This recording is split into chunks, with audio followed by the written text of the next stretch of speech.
Olá, eu sou a professora Márcia Lopes Reis e vou acompanhar vocês na construção dessa disciplina chamada Políticas Educacionais, Estrutura e Organização da Educação Básica.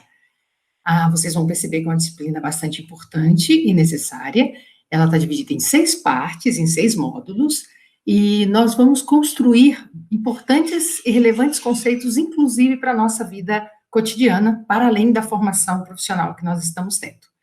A primeira parte desse conjunto de disciplinas se chama Papel do Estado e da Educação.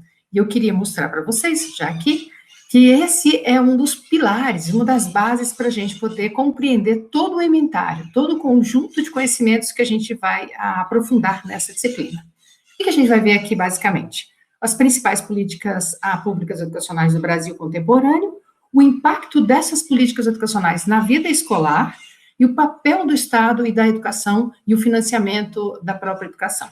Então, a gente vai perceber que, na ementa, os conteúdos sempre parecem muito abrangentes, e nós vamos notar que há um processo de aprofundamento no qual a gente vai detalhar a partir do objetivo, né, e para chegar no objetivo, a partir do objetivo para chegar na ideia de aprofundar um conhecimento sobre políticas públicas e a legislação da educação brasileira e aplicar a análise das políticas de educação dos sistemas de ensino. Note bem que a gente está falando de políticas no plural e a gente está falando em legislação no singular. Nós vamos fazer essas diferenciações todas e o importante caráter de analisar o quanto nós temos de aspectos sistêmicos, sistemáticos, estruturais e organizacionais nas nossas escolas. Pois bem, a gente vai fazer isso desde a perspectiva, desde um referencial teórico. Vocês já sabem, vocês têm vivenciado isso, toda disciplina faz uma escolha do lugar teórico de onde ela vai falar. Então, eu coloquei aqui para vocês algumas disciplinas, alguns conteúdos, algumas referências muito básicas, né, que nós vamos utilizar. Para cada uma delas, a gente vai ter um conjunto todo de conhecimentos que vocês vão conhecer, tanto a partir do nosso processo de apresentação, desse momento aqui de encontro, como também nas atividades de avaliação. Um dos primeiros textos é do professor Jamil Coury. Ele trata da educação básica no Brasil num texto muito importante, lapidar, para a gente poder compreender o que é a educação básica no Brasil hoje. O professor Pedro Demo vai falar da questão de política social, educação, cidadania, trazendo essa vertente muito importante, que é da formação para o exercício do conjunto todo de direitos e deveres que representam a cidadania. O professor Jaime Pinsky vai tratar da questão específica das práticas de cidadania. A professora Márcia Terra vai trabalhar com as políticas públicas e educação num sentido bastante interessante, bastante geral, histórico, sociológico e mostrando a contemporaneidade desse tema. E, por fim, mas não menos importante, os textos da professora Lígia Viegas e da Carla Angelucci, para poder tratar das políticas públicas em educação, fazendo uma análise crítica a partir da psicologia escolar. Então, desde um lugar bastante importante que a gente vai ver em uma das nossas modalidades. Espero que vocês estejam animados, porque é um conteúdo bastante importante, a disciplina é importante na sua formação. Bom, primeiro módulo, não por acaso, é escolhido e intitulado Papel do Estado e da Educação. O objetivo que eu tenho aqui com vocês é que vocês possam, ao final desse encontro, ao final das leituras e na avaliação, eu vou buscar que vocês identifiquem qual é a função social do Estado e qual é o papel da educação na sociedade brasileira. Pois bem, começamos por definir Estado. O que é Estado? Certamente vocês já ouviram falar sobre alguns conceitos. E aí, dentre as definições muitas que a gente poderia utilizar, eu escolhi a definição um tanto quanto clássica de um dos teóricos da sociologia, que é o Max Weber, que diz que o Estado é uma instituição social que mantém o monopólio do uso da força, né, sobre o uso da força. Nesse sentido, o Estado, então, é definido por sua autoridade para gerar e aplicar poder coletivo. Vejam bem que eu coloquei poder com letras maiúsculas. Por quê? Porque, como todas as instituições sociais, o Estado vai ser organizado em torno de um conjunto todo de funções, incluindo manter a lei e a ordem e a tal da estabilidade. Vejam bem, no segundo item, no segundo tópico, eu estou falando em poder coletivo, não estou falando poder de uma pessoa, e no terceiro a gente está falando na ideia toda de incluir e manter lei, ordem e estabilidade. Vejamos, Estado e governo seriam iguais? Normalmente a gente confunde essas definições. A primeira resposta é não. Essa é a primeira diferenciação muito importante. Por quê? O Estado vai ser exatamente esse conjunto de instituições sociais que vão consistir, né, e vão se configurar num modo, uma forma, um plano de realizar várias funções que devem ser desempenhadas. Então, é uma instituição social. Enquanto o governo é um conjunto particular de pessoas que, em qualquer dado tempo, ocupam posições de autoridade dentro do Estado.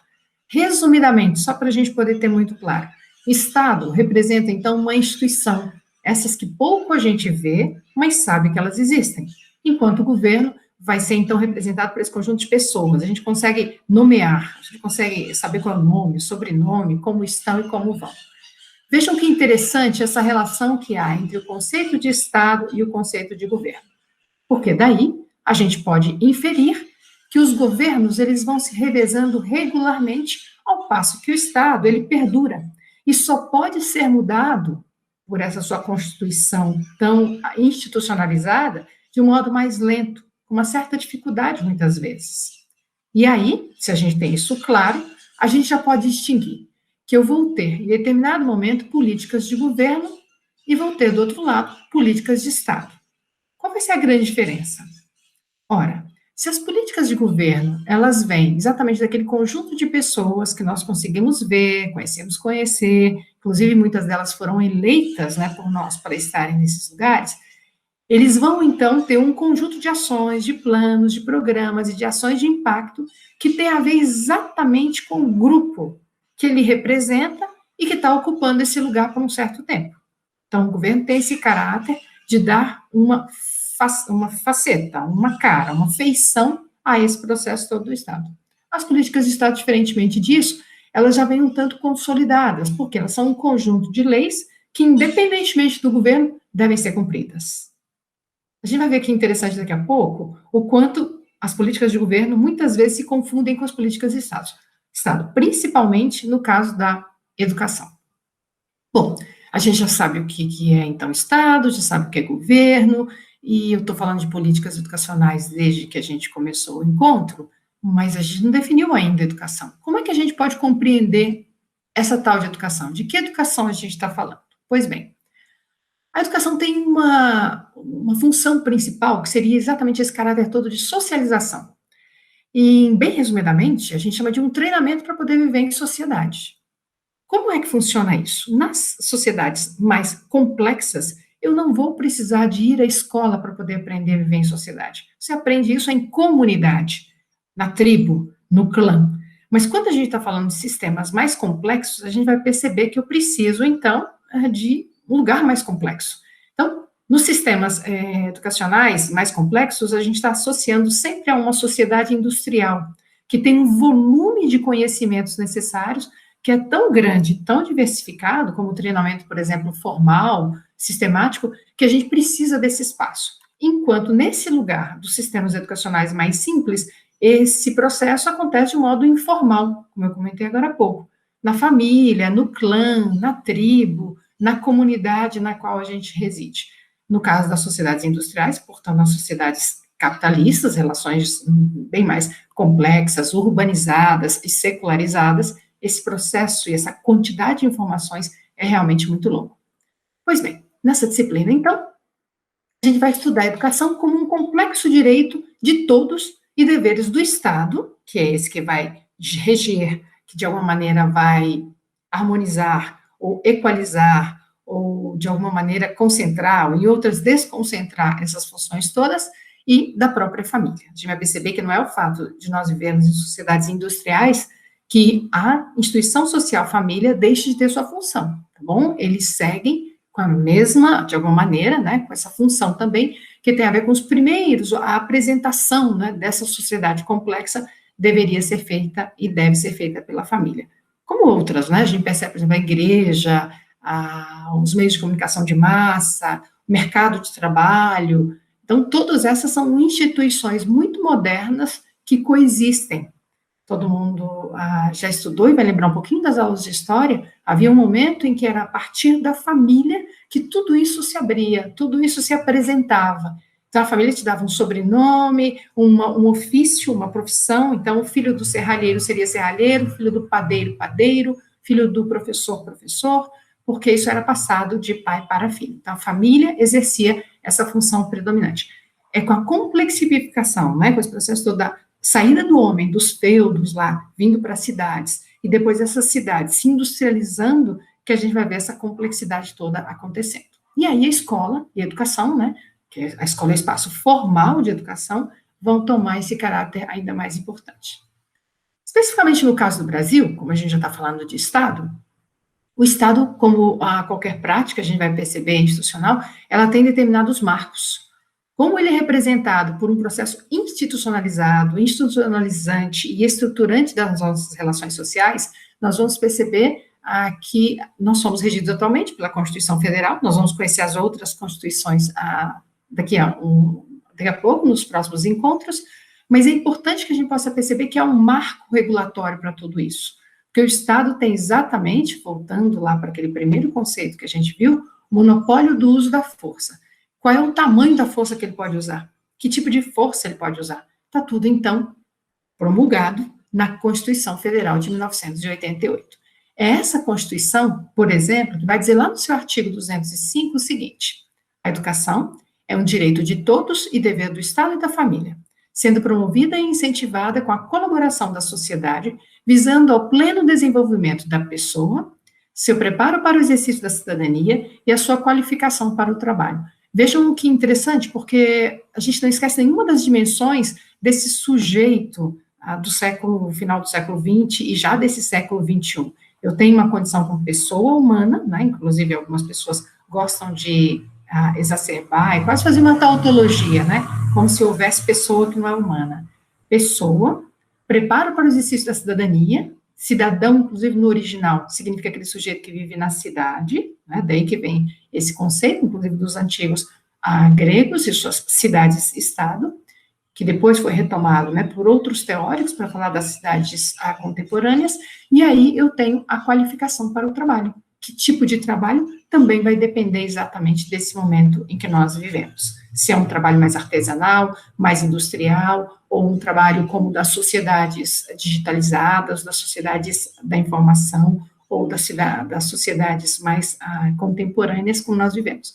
Não deixa de ser trabalho. E todo mundo se lembra que trabalho é exatamente aquele processo em que nós criamos cultura. Então, é a partir desse processo cultural que nós modificamos a natureza, modificamos o meio ambiente. E a escola, então, a educação teria a função de qualificar para o exercício desse trabalho, não importa qual seja.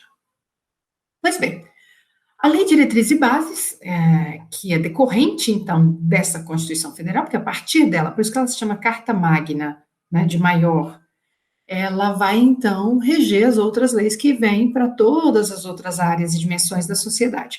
No nosso caso, especificamente, nós vamos fixar e vamos aprofundar e teremos como foco e como ênfase a Lei de Diretrizes e Bases da Educação Nacional, a Lei 9394 de 1996, que regulamenta exatamente o sistema educacional brasileiro. Tem poucos números que a gente vai precisar decorar nessa disciplina, mas esse é um número muito importante, tá bom?